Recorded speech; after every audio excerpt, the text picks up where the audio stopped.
नमस्कार बंधुरा आमादेर रान्नाघरे तोमादेरके स्वागत। आज के आमादेर रेसिपि हलो कुचो निमकी। एकदम दोकानेर मतो बेकारिर मतो मचमचे कुचो निमकी। आवाज शुने निश्चयई बोझाते पारछि कतटा मचमचे हयेछे। यदि कारोर लोभ लेगे थाके अवश्यई पुरो भिडियोटा किन्तु देखबे। अनुरोध रइलो केउ केटे केटे आमार भिडियोटा देखो ना, ताहले किन्तु मने खूब दुःख पाबो। पुरो रेसिपिटा देखे केमन हलो जानियो अवश्यई। देखो कतटा खास्ता हयेछे। देखो चा दिए खेते बसले किन्तु निमेषेई एक बाटी शेष हये जाबे। संगे थेके देखे नाओ। काजू निमकी कयेकटा करेछिलाम तोमादेर देखानोर जोन्नो। देखो सेटाओ आमी एकटा नैपकिने रेखे तेलटा शुषे नियेछि। देखे नाओ कतटा क्रांची हयेछे। निश्चयई देखते पाচ্ছো। देखो कतटा मचमचे हयेछे। कुचो निमकी बानानोर जोन्नो आमी एखाने 300 ग्राम मयदा निये नियेछि। 1 टेबिल चामच जोयान निये नियेछि। जोयानटा आमी हाथे क्रैश करे मयदार मध्य दिए दिচ্ছি। जोयानेर गन्धटा किन्तु निमकिते खूबই भालो लागे। हाफ चा चामचेर कम कालो जिरे दिए दिलाम। कालो जिरेटाও हाथे एकटू क्रैश करे दिलाम आमी।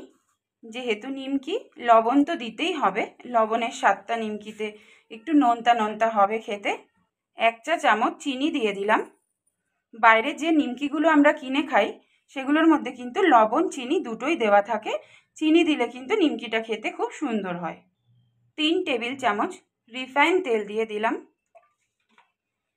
শুকনো উপকরণগুলো হাত দিয়ে ডলে ডলে মেখে নিতে হবে খুব ভালো করে। এই নিমকিটা কিন্তু ছোট থেকে বড় আমরা সকলেই কিন্তু খেতে খুব পছন্দ করি। সন্ধ্যাবেলা চায়ের সাথে অথবা শুধুই মুখে কিন্তু খেতে খুব ভালো লাগে। 3 থেকে 4 মিনিট মতন কিন্তু ময়দাটা খুব ভালো করে ময়াম করে নিতে হবে। সব উপকরণ দিয়ে যত ভালো ময়াম হবে ততটাই কিন্তু খাস্তা হবে এই নিমকিটা। 4 মিনিট মতন ডলে ডলে মাখা হয়ে গেছে। দেখো ময়ামটা কত সুন্দর হয়েছে, দেখেছো? দলা পেকে যাচ্ছে, আবার হাত দিলাম বালির মতন ঝুরঝুরিয়ে পড়ছে। এরকম হলেই ভাববে মাখাটা খুব সুন্দর হয়েছে। এবার আমি অল্প অল্প করে জল দিচ্ছি। এটা অবশ্যই কিন্তু রুম টেম্পারেচারের জল, কোনো ঠান্ডা জল অথবা গরম জল নয়। নর্মাল জল দিয়ে অল্প অল্প করে একটা ডো তৈরি করে নেব আমি। নর্মাল যেরকম আমরা আটার মাখি মানে রুটি অথবা পরোটার যে ডোটা বানাই তার থেকে কিন্তু একটু শক্তই হবে। খুব ভালো করে হাত দিয়ে ঠেসে ঠেসে এইভাবে মেখে নিতে হবে। ডোটা আমার তৈরি হয়ে গেছে। সামান্য একটু সাদা তেল হাতে নিয়ে ডোয়ের গায়ে আমি ভালো করে লাগিয়ে নিলাম। 10 থেকে 15 মিনিট রেস্টে রাখবো এখন একটা ঢাকা দিয়ে। 15 মিনিট পর আমি ঢাকাটা খুলে নিয়ে 4টে এরকম লেচি কেটে নিয়েছি। লেচিটা আমি ময়দার লেচি যেরকম গোল করে সেইভাবে গোল করে নিচ্ছি। একটু বড় সাইজের করেই লেচিগুলো নিতে হবে। সামান্য ময়দার গুঁড়ো লেচির গায়ে আমি লাগিয়ে নিয়েছি। এবার যেরকম পরোটা বেলে রুটি পরোটার মতন গোল করে বেলে নেব।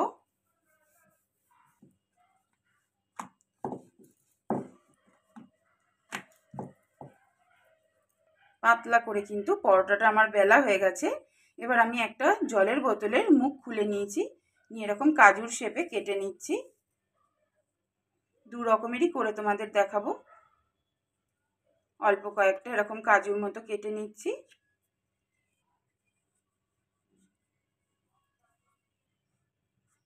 একই রকম ভাবে সবকটাই দেখো সরু সরু করে করে নিচ্ছি এরকম কাজুর মতো। এই নিমকিগুলো কিন্তু বাজারে কিনতে পাওয়া যায় প্যাকেটে করে, 500-র প্যাকেটে। আমরা কিন্তু প্রায়শই এনে খাই চায়ের সঙ্গে, খুবই ভালো লাগে। আগে থেকেই আমি কড়াইতে সাদা তেল গরম বসিয়ে দিয়েছিলাম, কারণ তেলটা তো গরম হতে টাইম লাগবে। একটু বেশি করেই দিয়েছি তেলটা, যেহেতু ডুবো তেলে ভাজতে হবে। একটা পাত্রের মধ্যে কেটে আমি তুলে নিয়েছি। তেলটা গরম হয়ে গেছে। এক এক করে কাজুর যে মতন কেটেছিলাম সেগুলো আমি দিয়ে দিচ্ছি। তেলটা কিন্তু এই সময় লো ফ্লেমে রাখতে হবে। একা একাই কিন্তু ফুলে ভেসে উঠেছে ওপর দিকে। দেখো এইভাবে হালকা আছে কিন্তু এপিট ওপিট করে হালকা বাদামি কালার করে ভেজে নিতে হবে। কাজু নিমকিগুলো কিন্তু ভাজা হয়ে গেছে। দেখো এরকম বাদামি কালার করেই ভেজে নিতে হবে। এই সময় তুলে নেব, এর থেকে আর বেশি ভাজার প্রয়োজন নেই। একটা প্লেটের মধ্যে আগে থেকেই টিস্যু পেপার পেতে নিয়েছি। টিস্যু পেপারের মধ্যেই আমি নিমকিগুলো ভেজে তুলছি। এক্সট্রা তেলটা টিস্যু পেপারের মধ্যেই শুষে যাবে। সেকেন্ড ব্যাচেরগুলোও একই রকমভাবে ভেজে নিচ্ছি। এই সময় কিন্তু গ্যাসের স্টিমটা একদম লো ফ্লেমে রাখতে হবে। দেখো নিশ্চয়ই বুঝতে পারছো কাজুগুলো কিন্তু একা একাই তেলের ওপর ভেসে উঠছে। আমি কিন্তু কোনো খুন্তি বা হাতা ব্যবহার করিনি। নিজেই যখন ভাজতে শুরু করবে নিজেই কিন্তু এরকম ফুলে ফুলে উঠবে তেলের ওপর ভেসে। এই সময় কিন্তু একটা খুন্তি বা হাতা দিয়ে একটু নেড়ে দিতে হবে কাজুগুলো। দেখো কি সুন্দর ফুলে উঠেছে, কতটা খাস্তা হয়েছে তোমরা নিশ্চয়ই বুঝতে পারছো সেটা। এই সময় আমি হাতা ব্যবহার করলাম, এর আগে কিন্তু কোনো খুন্তি ব্যবহার করা যাবে না। এই সময় নেড়ে নেড়ে কিন্তু হালকা বাদামি করে ভেজে নিতে হবে। দ্বিতীয় ব্যাচেরগুলো আমার ভাজা হয়ে গেছে, অবস্থায় তুলে নেব। তেল ঝরিয়ে ভালো করে তুলে নিতে হবে। আবার একটা লেচি আমি এরকম গোল করে কেটে নিয়েছি। এবার নর্মাল যে নিমকি হয় ত্রিকোণা, সেই নিমকিটা করব। আমি সরু সরু করে কেটে নিচ্ছি একটা ধারালো ছুরি দিয়ে। পুরোটাই এরকম লম্বা করে কাটা হয়ে গেছে। এবার ছুরির সাহায্যে এরকম ত্রিকোণা করে কেটে নিতে হবে এক সাইড দিয়ে। নিশ্চয়ই বুঝতে পারছো, ঠিক এইভাবে কেটে নিতে হবে।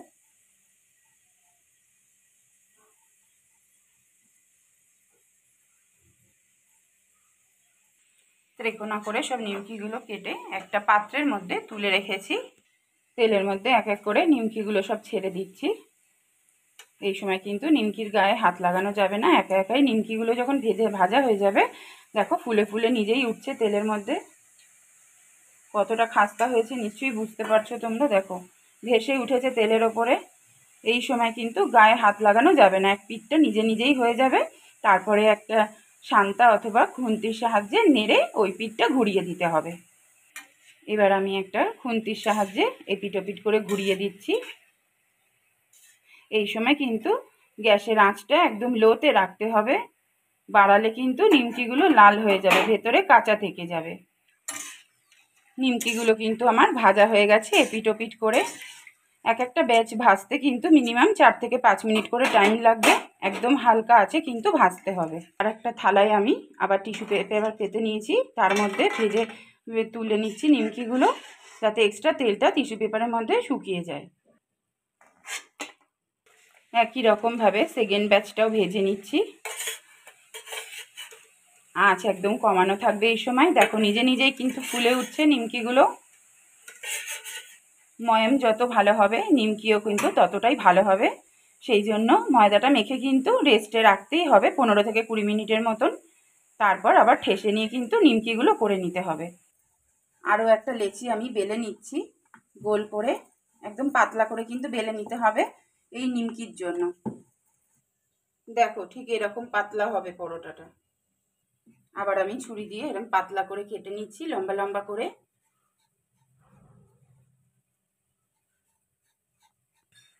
এগুলো আমার ভাজা হয়ে গেছে, এই সময় তুলে নেব। একই রকমভাবে সবকটা ভেজে নিয়ে ফিরে আসছি।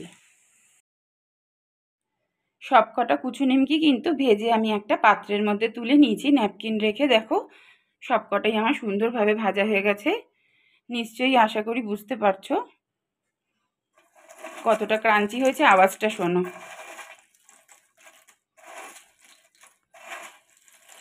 আজকের রেসিপিটা যদি ভালো লেগে থাকে অবশ্যই লাইক কমেন্ট শেয়ার করবে তোমরা।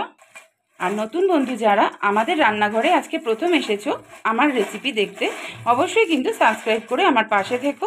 এরকম লোভনীয় আরও কিন্তু খুব ভালো ভালো রেসিপি সামনের দিনে আসতে চলেছে, সেটা দেখার জন্য বেল বাটনটা প্রেস করে রেখো। আজ আসি, ভালো থেকো, সুস্থ থেকো।